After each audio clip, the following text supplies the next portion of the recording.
Mexico's Tren Maya is an impressive 1,554-kilometer train route that circles the Yucatan Peninsula. In this series, we take you with us as we explore the entire route. From amazing archaeological sites, crystal clear lakes, amazing beaches, colorful colonial towns, magical cenotes, and delicious local foods, we experience it all.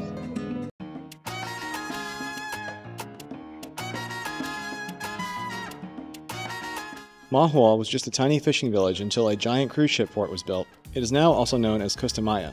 We decided to spend 8 days here to see how it compares to other beach destinations in Mexico, and to find the best beach club and restaurant options. Stay tuned until the end for an Airbnb tour, as well as a breakdown of our expenses.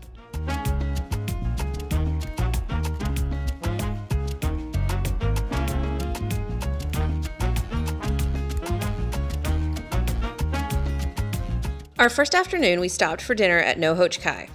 They stopped serving tacos at 4 p.m., so we ended up ordering the fish fingers and the shrimp ceviche tostada, both of which were excellent and affordable. Afterwards, we strolled along the beach looking for a beach club with the most comfortable-looking lounge chairs to enjoy the next day.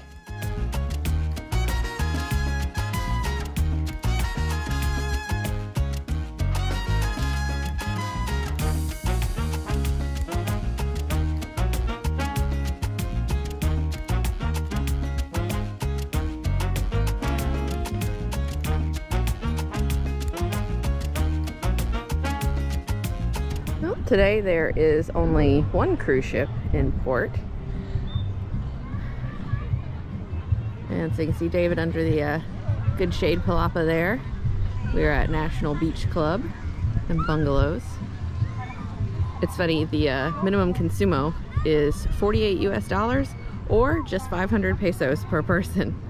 You always got to make sure you ask for the menu in pesos here. The water is super clear.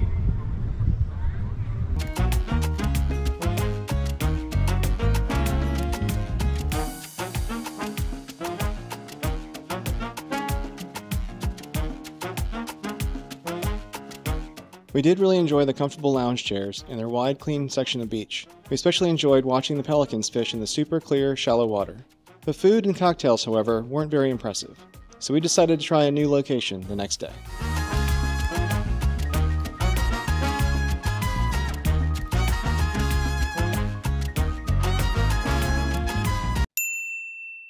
So this is the Malecón before the cruise ships arrive. Fairly empty. So as you walk down the strip, you'll get approached by quite a few vendors. If you're not interested, just say no, and they'll leave you alone. Yeah, they're not extremely pushy.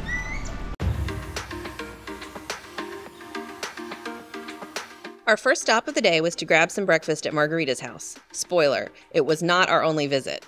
After that, we headed down to Malecón 21 to claim some front row beach chairs with shade.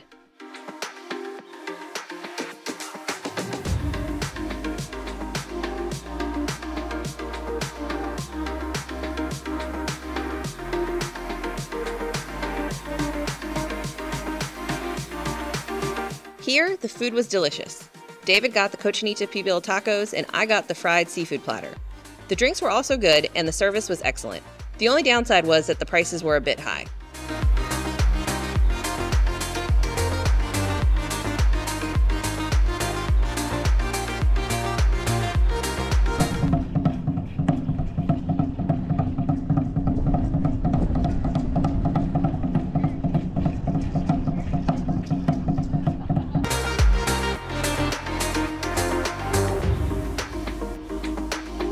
Margaritas House has a huge list of margaritas made with local ripe fruit.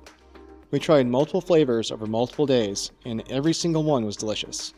The watermelon and cucumber flavors ended up being our favorites. Beto was an amazing waiter, and we loved their view of the cruise ships pulling out at night.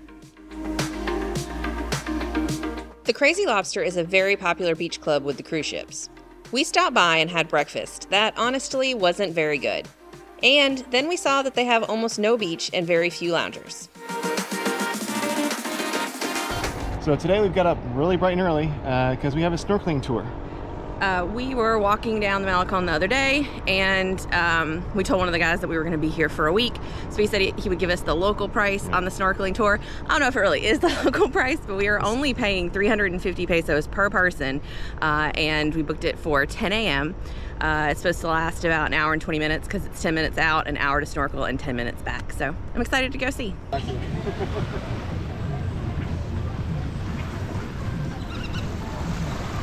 Hello? Hello? Are you enjoying the view?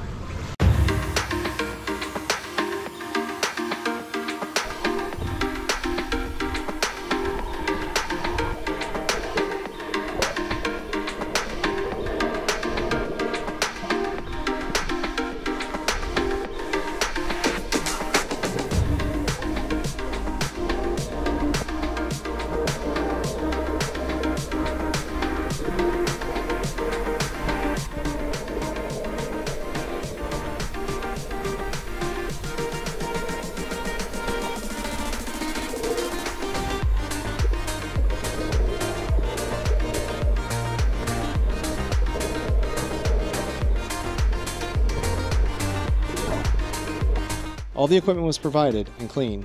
Our guide knew exactly where to go to see the best coral, the most fish, and most importantly, where to find the sea turtles.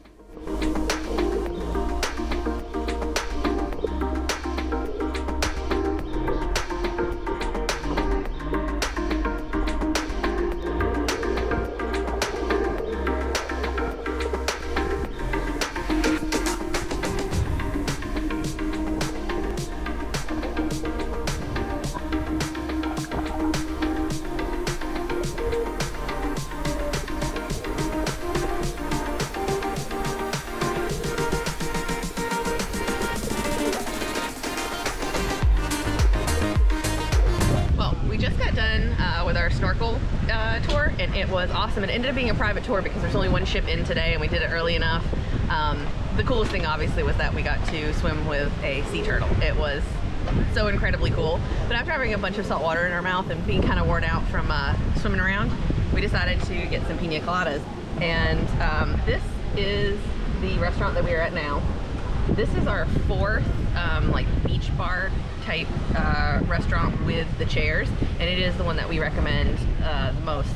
These pina coladas don't taste like sunscreen, they taste like actual real coconut, and they're only 90 pesos. We paid 170 pesos, we paid 150 pesos, and both those had a very artificial taste. Also, I taste a lot of rum in this, so fantastic deal. They do have a local menu that is in pesos and has local pricing, where I think some of the places we went, while they did have a menu in pesos, it was just really the same prices, just converted to pesos. So this restaurant's also where we got our tour from, and because we got our tour from this place, we don't have a minimum consumo for the chairs or anything like that.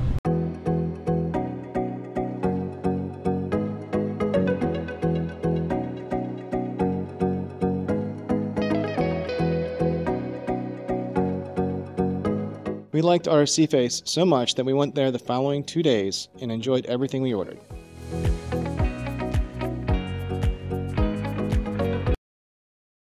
All right, so this has been our Airbnb for the past 8 nights here in Mahahual. I can see it parking outside, little entryway here, and cute little living room, dining table, a fantastic AC unit, tiny little kitchen with just this little countertop burner, and then we had a full bath and king-size bed with a little closet space. This was definitely the smallest place we've ever stayed, but it was a great walking distance from everything, and we really enjoyed it for a short stay. We would highly recommend doing a snorkeling tour. Our favorite beach club was Los Arrecifes, followed by Malecón 21. The best drinks we had were at Margaritas House, and Corner Bar is also a great place to grab a drink if you're staying in town. That small but comfortable Airbnb set us back $503 for 8 nights. We spent $211 on entertainment, $346 at bars, $482 at restaurants, $14 on groceries, and $72 on personal care, which were massages on the beach. That grand total $1,628, or just $204 per day. Thanks for watching, and as always, if you have any questions, comments, or suggestions, please leave them down below.